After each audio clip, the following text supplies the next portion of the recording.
అందరికీ నమస్కారం. అందరూ ఎలా ఉన్నారు? Welcome to Yagnesh recipes channel. ఈరోజు మన ఛానల్లో వీడియో వచ్చేసి చెక్కలండి. మా సైడ్ అయితే చెక్కలనే అంటారు. కొంతమంది గారెలు అంటారు, పప్పు చెక్కలు అంటారు, రకరకాలుగా అంటూ ఉంటారండి. చాలా క్రిస్పీగా ఎంతో టేస్టీగా వచ్చేలా పక్కా కొలతలతో చూపిస్తాను, చూసేయండి. అది వండి చూస్తుంటుంటేనే తినేయాలనిపిస్తుంది కదండి ఈ చెక్కల్ని. అంతే క్రిస్పీగా అంతే టేస్టీతో చేసేసుకోండి ఈ వీడియో చూసేసి. ఫస్ట్ వచ్చేసి పచ్చిమిర్చి మిక్సీ వేసుకుంటున్నానండి. ఒక 8 పచ్చిమిర్చి అయితే సరిపోతుంది. 2 స్పూన్ల జీలకర్ర అండి, కచ్చా పచ్చాగా మిక్సీ వేసుకుంటున్నాను. మీ కారాన్ని తగ్గట్టుగా పచ్చిమిర్చి పేస్ట్లో ఎండు కారమైనా వేసుకోవచ్చండి. 1 కేజీ బియ్యపు పిండికి ఒక 8 పచ్చిమిర్చి అయితే సరిపోతుందండి. ఒకవేళ కారం అయితే ఒక 3 టేబుల్ స్పూన్స్ అలా వేసుకోండి. తర్వాత వచ్చి ఒక బేసన్ తీసుకొని బియ్యపు పిండి తీసుకున్నాను 1 కేజీ. తర్వాత పెసరపప్పు ఒక చిన్న కప్పుతో తీసుకున్నాను. ఒక 4 గంటల ముందు నానబెట్టుకున్నాను. తర్వాత ఇందాక మిక్సీ వేసుకున్న పొడిని అయితే వేసేసుకుంటున్నాను. ఒక 5-6 టేబుల్ స్పూన్లు సగ్గు బియ్యం అండి.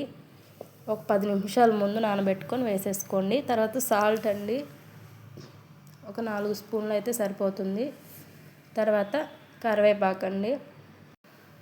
కరివేపాకు కొంచెం ఎక్కువగానే వేసుకోండి. పప్పు చెక్కల టేస్ట్ అనేది బాగుంటుంది కరివేపాకు ఎక్కువ వేయటం వల్ల. తర్వాత డాల్డా కానీ, వెన్న కానీ, బటర్ కానండి, ఒక 4-5 స్పూన్లు అయితే సరిపోతుంది. నేనైతే బటర్ని 5 స్పూన్లు వేడి చేసి వేసుకున్నానండి. కొంచెం అలా కలిపేసుకొని పిండిలో మొత్తాన్ని కలిసేలాగా.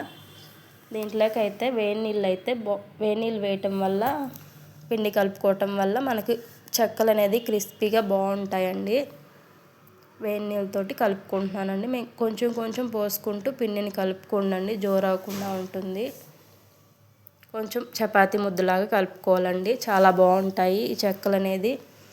ఈ పండగకి ఖచ్చితంగా ట్రై చేయండి. ఎలా వచ్చాయో నాకు కామెంట్ చేయండి. నీళ్ళు కొంచెం కొంచెం పోసుకుంటూ చపాతీ ముద్దలా అలా కలిపేసుకుంటున్నానండి. నేను వీడియోలో చూపిస్తున్నాను కదండి,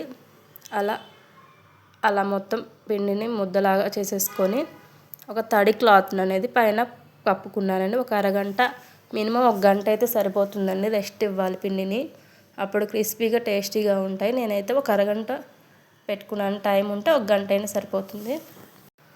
తర్వాత వచ్చేసి చెక్కల చేసుకునే మిషన్ ఉంటుంది కదండి, చిన్నగా రౌండ్గా బాల్స్లా చేసేసుకుని ఆ పిండిని దాంట్లో ఒత్తేసుకొని ఆయిల్ పెట్టేసుకొని, ఆయిల్ హీట్ ఎక్కాక ఒక్కొక్కటి అలా వేసేసుకొని 2 వైపులా ఎర్రగా కాల్చుకోవాలండి. చాలా టేస్టీగా ఉంటాయి. అది వీడియోలో చూపిస్తున్నాను కదండి. అలా తిప్పుకుంటూ 2 వైపులా రెడ్ కలర్ వచ్చే వరకు కాల్చుకోండి.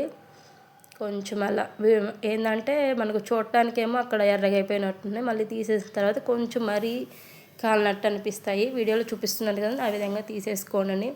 అప్పుడైతే టేస్టీగా క్రంచీగా ఉంటాయి. మన వీడియోస్ మీకు నచ్చుతున్నట్టయితే సబ్స్క్రైబ్ చేసుకుని లైక్ చేయండి. Thanks for watching. మన చెక్కలు అయితే రెడీ అయిపోయాయి. టేస్టీ